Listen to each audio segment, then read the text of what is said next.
नमस्कार, आप देख रहे हैं चैनल 18 भारत और मैं आपके साथ शनाया चौहान।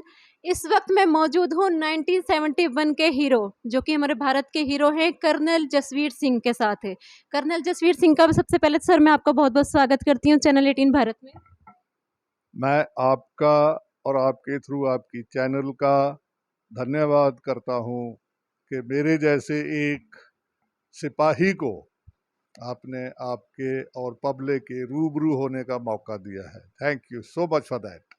सर सबसे पहले तो हम जानना चाहेंगे कि 1971 के आप हीरो रह चुके हैं, कुछ थोड़ा उस पर रोशनी डालिए।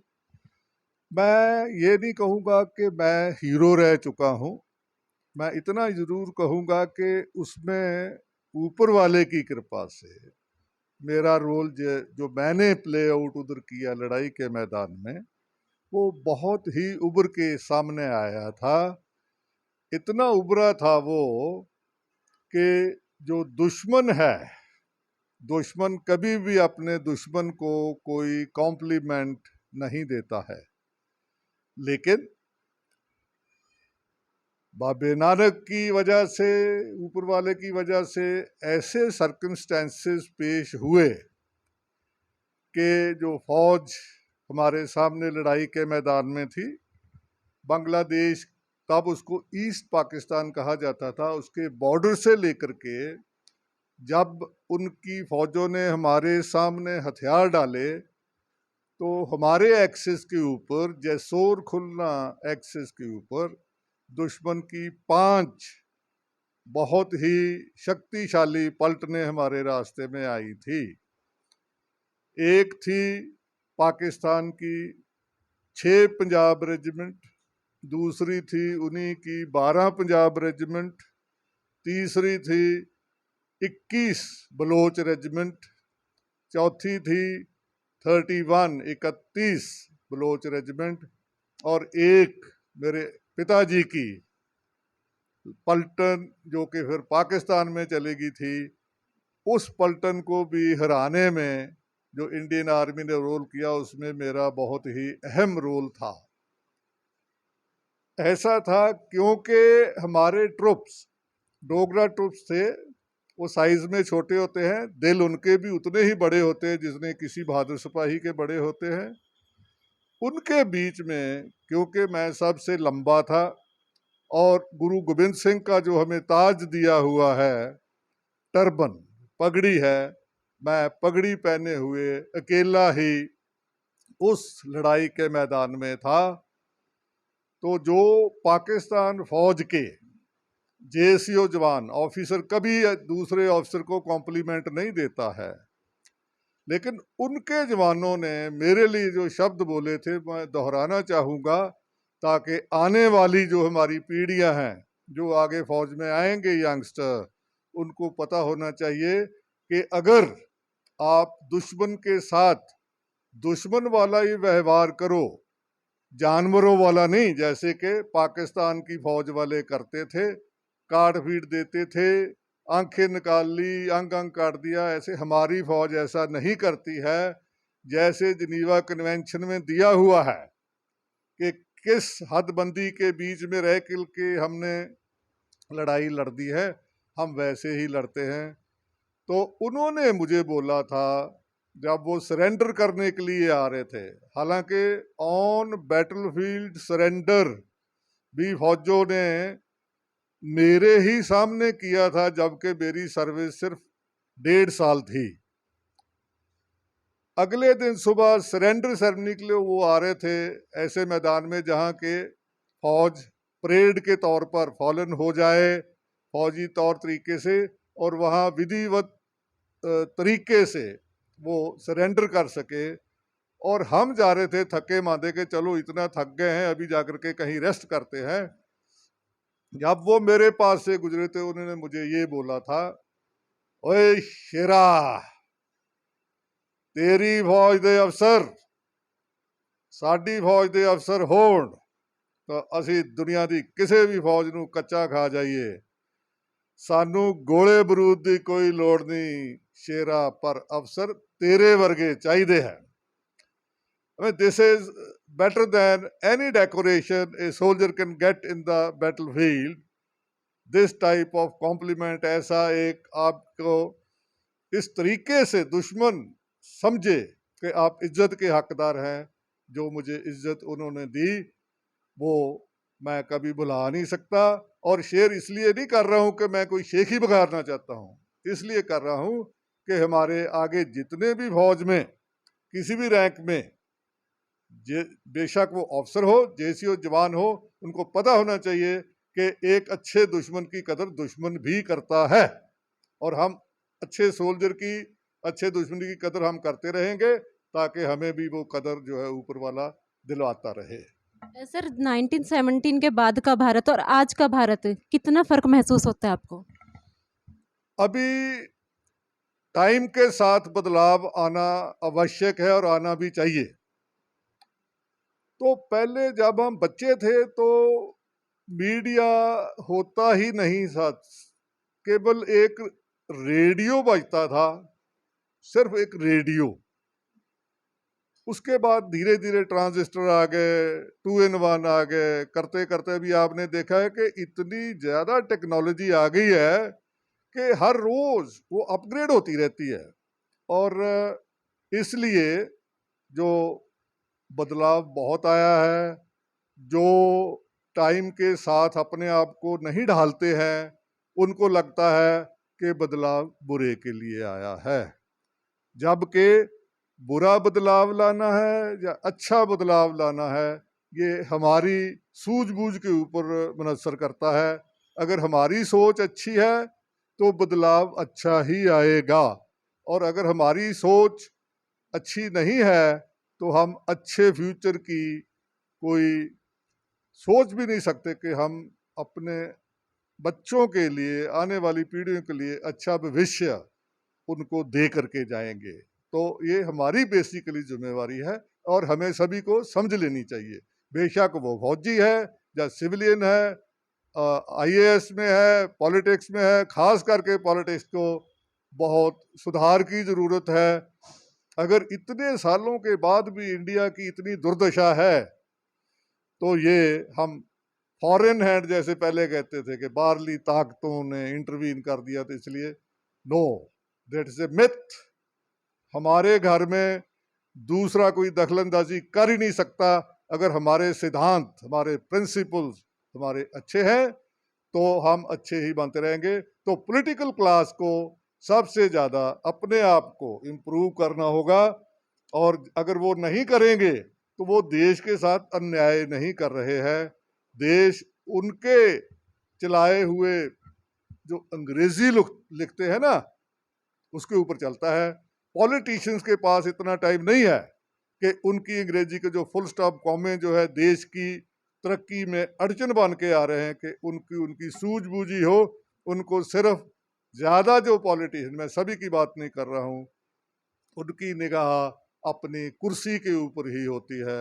इसलिए हम अभी इस स्टेज में हैं कि जब के अंग्रेज गए थे तब हम बहुत ही अच्छी स्थिति में थे। खास करके मैं पंजाब की बात करता हूँ, सबसे अमीर देश यूएसए, अमेरिका था, लेकिन पर कैपिटा इनकम के हिसाब से दुनिया का अगर कोई सूबा अमेरिका से अमीर था तो वो पंजाब था। अभी देखो पंजाब जो है पहले से खिसकते खिसकते पता नहीं कितना नीचे चला गया है, गिनती करना मुश्किल हो गया है। तो वो हमें अंग्रेजों ने नहीं किया, अंग्रेजों के जाने के बाद जो हमारे काले अंग्रेज हैं, इनकी वजह से ये हुआ है। तो इसलिए पब्लिक को जाग जाना चाहिए कि अच्छे पॉलिटिशियंस को चुन करके आगे लाएं, अच्छी पार्टियों के चुन के आगे लाएं, तो हमारा सुधार जो है वो अभी भी हम दोबारा सोने की चिड़िया बन के उभर सकते हैं, जो कि अभी वो मिट्टी की चिड़िया भी नहीं है। सर जय जवान जय किसान का नारा किताबों में भी मिल जाता है, कभी ना कभी कोई पॉलिटिशियन भी बोल देता है, लेकिन जवान हमारे सरहद पर है और किसानों के साथ जो आजकल हो रहा है इंडिया में, उस पर आपकी क्या राय है? मेरी राय वही है जो कि होनी चाहिए किसी भी इंडियन की जो कि अपने देश को प्यार करता है। ये जो नारा है, मेरा अब मानना है कि अभी तक इंडिया में एक ही टोटली ऑनेस्ट प्राइम मिनिस्टर हुआ है, उनका नाम है मिस्टर लाल बहादुर शास्त्री। ये जो नारा है उन्हीं ने दिया था, जय जवान जय किसान। उस नारे को अगर हम बुलंद करके ले आए प्रैक्टिकल लाइफ में तो हम दुनिया की सबसे बड़ी ताकत बन के उभर सकते हैं। हुआ ये है कि उसके बाद लोग, पॉलिटिशियंस, नारेबाजी के ऊपर किन चीज़ों का खाना खा रहे हैं, किन चीज़ों का वो हड़प करके अपनी दौलत को बढ़ाते जा रहे हैं। जो हमारे देश के शहीद हुए हैं आज़ादी की लड़ाई से पहले वाले, जिनमें से भगत सिंह का नाम भी बहुत प्रोमिनेंट है, करतार सिंह सराभा, शहीद उधम सिंह, इतनी लंबी लाइन है जिन्होंने देश के लिए, देश की आज़ादी के लिए अपनी जानें दे दी। ये उनका एक, मैं कहूँगा, मार्केटिंग कर रहे हैं, उनकी मार्केटिंग करके, उनका विक्री करके उनके आइडियाज़ को अपनी कुर्सी जो है बहाल कर लेते हैं। ये पब्लिक को समझना होगा कि अपने शहीदों की शहीदियों को बिकाऊ ना बनने दे इन पॉलिटिशियंस के हाथों में। अच्छी पार्टियां और अच्छे पॉलिटिशियन को चुनेंगे। ये हमारा एक एक नागरिक का दायित्व है, जिम्मेवारी है कि वो करे। हम नहीं कह सकते अब क्या करे, ये तो ये हो गया, वो तो वो हो गया। वो इसलिए हो रहा है कि हम इंडिविजुअल लेवल के ऊपर देश की तरक्की के लिए, देश की रीबिल्डिंग के लिए हम पर्सनल लेवल के ऊपर, फैमिली के लेवल के ऊपर जिम्मेवारी नहीं उठाते। हम दूसरों को चाहते हैं कि वो उठाएं जिम्मेवारी और हम वैसे फल खाने के लिए बैठे रहें। ये बात है। तो ये जो है जय जवान जय किसान इसलिए बहुत महत्वपूर्ण है कि इंडिया जो है बेसिकली किसान प्रधान देश है। 70% तो डायरेक्टली फार्मिंग में लगे हुए हैं, लेकिन फार्म लेबर, फार्म की इंडस्ट्री, जो उसमें जो चीज़ें बनती है, जो इस्तेमाल होती हैं, वो अगर डाला जाए तो वेरी नियरली 90% जो है किसान, या किसान के ऊपर जो दूसरे कित्ते हैं वो है। और जो बड़े बड़े महलों में रहने वाले हैं, बड़े बड़े कॉरपोरेट हाउसेज हैं, उनके बच्चे फौज में नहीं आते। फौज में बच्चे बेसिकली किसानों के ही आते हैं। फौज में आने से पहले वो किसान होते हैं, फौज की वर्दी पहन लेते हैं तो जवान होते हैं, रिटायरमेंट हो जाते हैं तो वापस जाके किसान हो जाते हैं। ये सबसे बड़ी कॉन्स्टिट्यूएंसी इंडिया की है, जवान और किसान। ये भारत के कोने कोने में ये फैले हुए हैं, और कोई कॉन्स्टिट्यूएंसी कोने कोने में नहीं है। कॉरपोरेट हाउसेज तो बड़े बड़े शहरों में बड़े बड़े इंडस्ट्रियल हब बना करके उसमें से अपने पैसे खड़े करते रहते हैं, लेकिन जवान और किसान देश के कोने कोने में जाते हैं।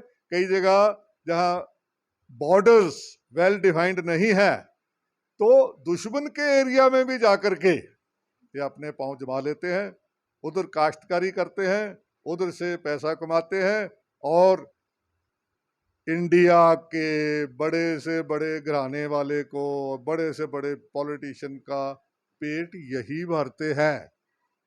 ये इतने अनग्रेटफुल हैं बड़े बड़े घराने जो हैं, और बड़े बड़े जो पॉलिटिशियन हैं जो कि राज करते हैं, कि उनका शुक्रिया अदा करने की बजाय उनका सत्यानाश इन्होंने कर रखा हुआ है। आप देख लो, तकरीबन 1 साल हो चला है, दिल्ली के बॉर्डरों के ऊपर इतना ज़बरदस्त डिफेंस लगा रखा है कि अगर वही खर्चा पाकिस्तान और चाइना के बॉर्डर के खिलाफ ये लगाएं तो हमें इतनी फौज भी जो है खड़ी करने की जरूरत ना पड़े। अपने ही देश के नागरिकों को इन्होंने ऐसे प्रोजेक्ट किया है कि जैसे देश के सबसे बड़े दुश्मन देश के अन्नदाता बन चुके हैं।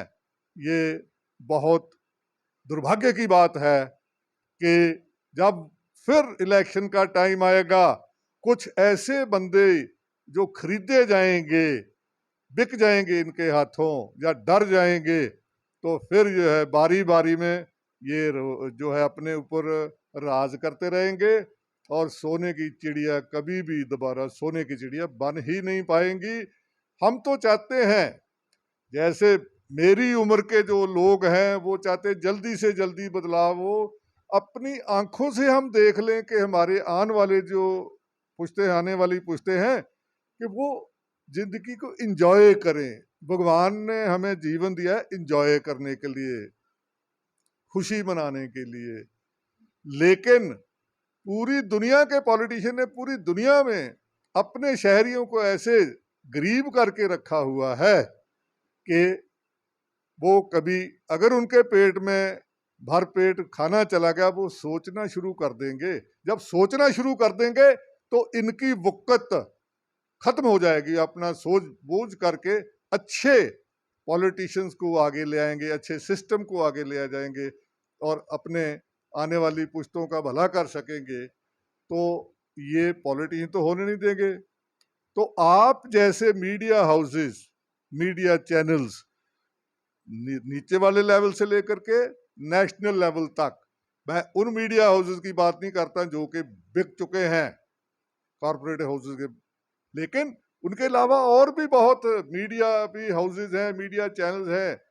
पता नहीं आपकी चैनल किस लेवल की है या नहीं है, it makes no difference, but आपका भी फर्ज बनता है कि आप जनता को जागरूक करते जाएं, ताकि आपकी वजह से एक बहुत बड़ा योगदान मीडिया का होगा देश को ऊपर लाने के लिए, अच्छे वाले स्वच्छ मीडिया का, ऑनेस्ट मीडिया का, जिनको भी देश की उतनी ही फिक्र है जितनी के किसी और नागरिक की हो सकती है, बेशक वो जवान हो, किसान हो, या वो आईएएस हो, या किसी भी सिविल सर्विस का हो, किसी भी लेवल का हो।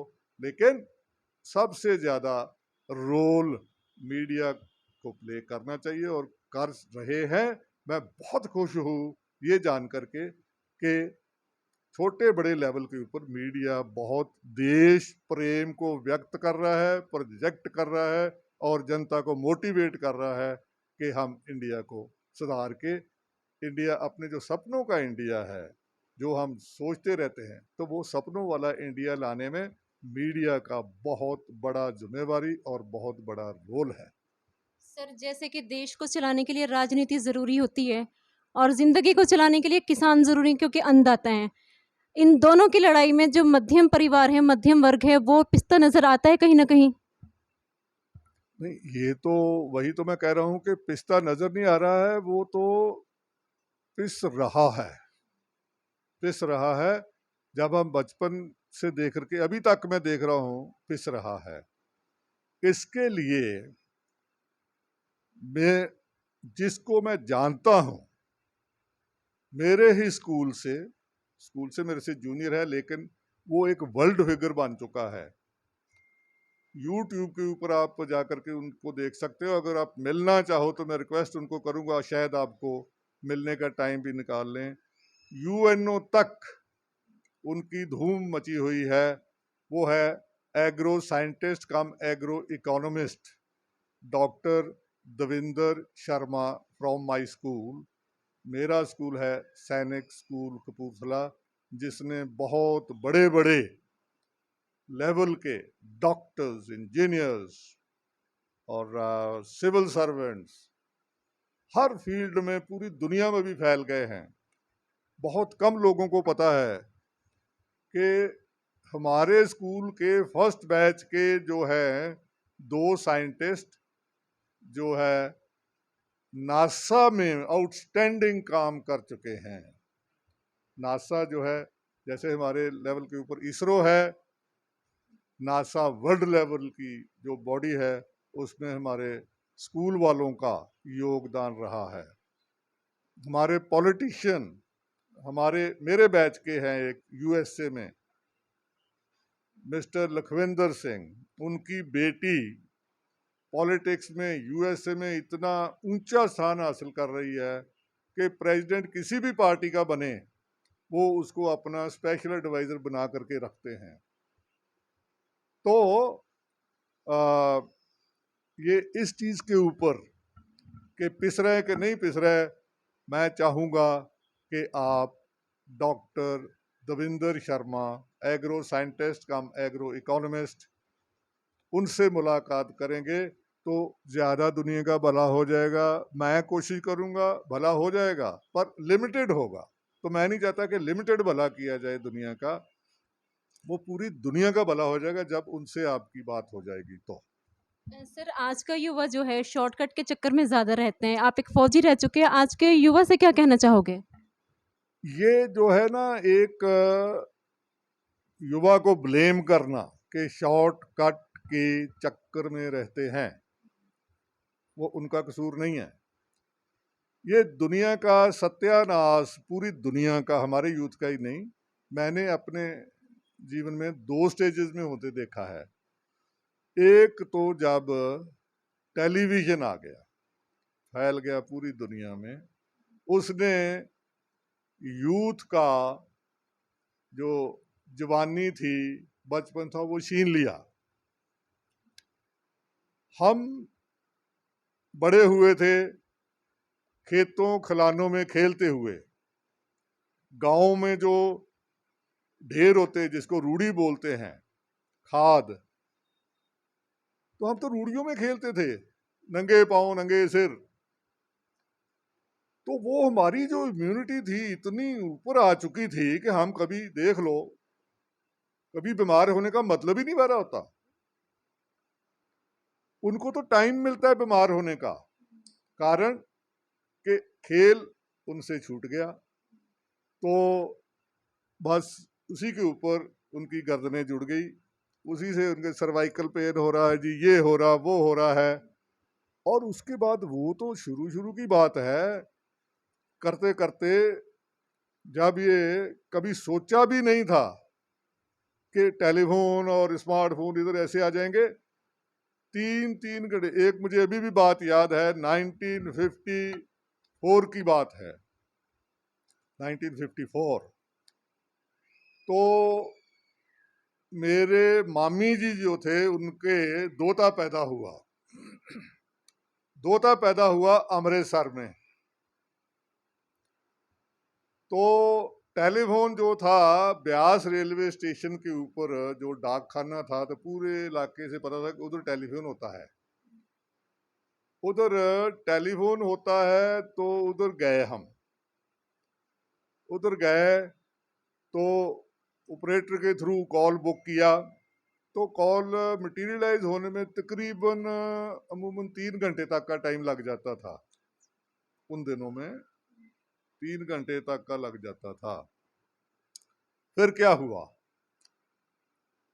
कॉल मटेरियलाइज हुआ, मामी जी टेलीफोन के ऊपर थे कि उनके दोता हुआ था।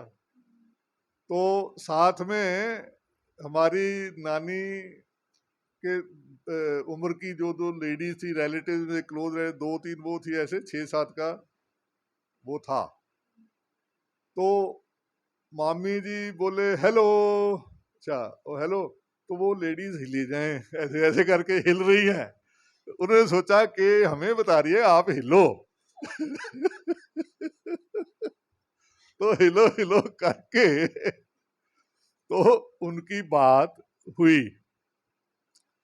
तो मैं उधर रोने लग पड़ा कि मैंने अभी जाकर के बच्चा देखना, उसको मिलना है, देखना है। तो वो कहती अभी क्यों? मैं रो पड़ा कि उन दिनों बर्थ के ऊपर मॉर्टेलिटी रेट इतना ज़्यादा था कि जब बच्चे पैदा होते थे, ज़्यादा की खबर है वो उसकी डेथ हो गई जल्दी जल्दी, एट बर्थ या विद इन ए वीक, इतना ज़्यादा था वो। तो मैं कहा नहीं मामी जी मैं जाना, क्यों जाना, मैं छेती जाना। कहती नहीं फिर चलांगे, जे वो मर गया था। I mean, that was the scare in the heart of a growing up child. उस जगह से हम अभी इधर तक पहुंच गए हैं कि सारे, मैं भी included, we are addicted to smartphone. तो व्हाट्सएप, फेसबुक, ट्विटर है, वो बीवी जो है खाना बना के बैठी होती है, वो खाना खाने का उसकी बात नहीं हम सुनते, खाना वो कहती खाना लाके आ जाओ। तो ये भी कहने का टाइम किसी के पास, ना मेरे पास, ना बेटे के पास, ना बेटी के पास, ना दामाद के पास, किसी के पास नहीं होता। सिर्फ ये जो लियो है ना, इसको पता है भी खाना आ गया है, खाना खाना, बाकी किसी के पास ये कहने का टाइम नहीं होता कि ठीक खा लेते हैं। तो अभी how can you blame the youngsters? तो वो हमको उनमें डालनी है आदतें। एक फैमिली में मैंने देखी हैं ये आदतें।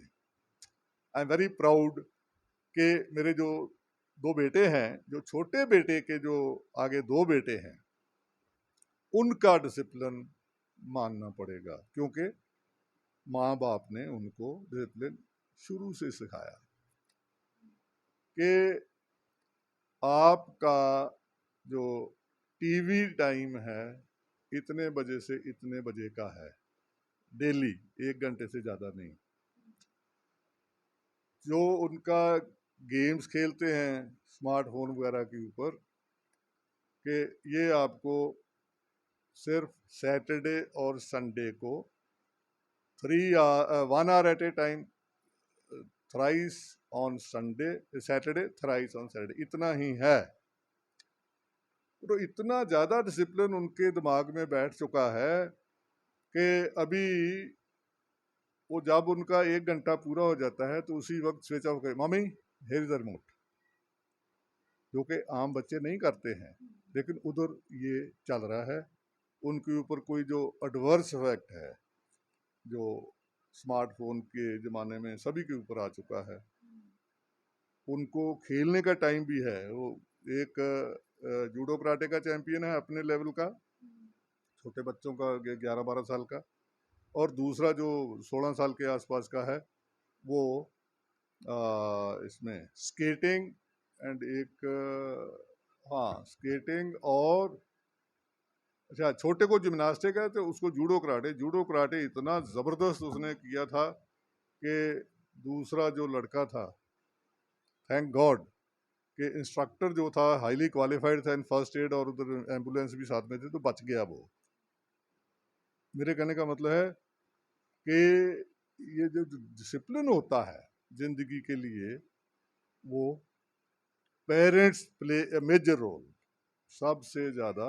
और अगर पेरेंट्स ही इतने रिस्पॉन्सिबल नहीं हैं, जैसे मैं बताया अपनी बात कर रहा हूँ, तो मेरे जैसे और भी होंगे, या मेरे बेटों की एज के और भी होंगे irresponsible type parents.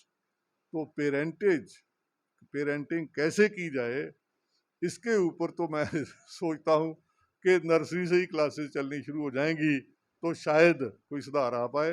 Otherwise blame करने का कोई फ़ायदा नहीं है कि वो शॉर्टकट ले रहे हैं, ये ले रहे हैं। क्यों ना ले, वो शॉर्टकट इसलिए ले रहे हैं कि जो जॉब अपॉर्चुनिटीज श्रिंक हो गई हैं पॉलिटिकल बॉसेस की वजह से हुई हैं।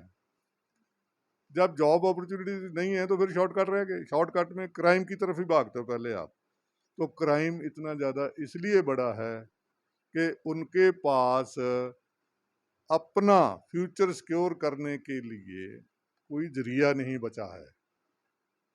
सो again it comes to that कि हम अच्छे पॉलिटिशियन चुने, हमारे जिम्मेवारी हमारे ऊपर आ जाती है, जो कि हमें समझनी चाहिए। सर मैं बहुत बहुत धन्यवाद करना चाहूँगी, आपने टाइम दिया। जाते जाते देश की जनता को एक प्यारा सा संदेश आपकी तरफ से। प्यारा सा संदेश मेरे लेवल से चलो मैं देने की कोशिश ये करता हूँ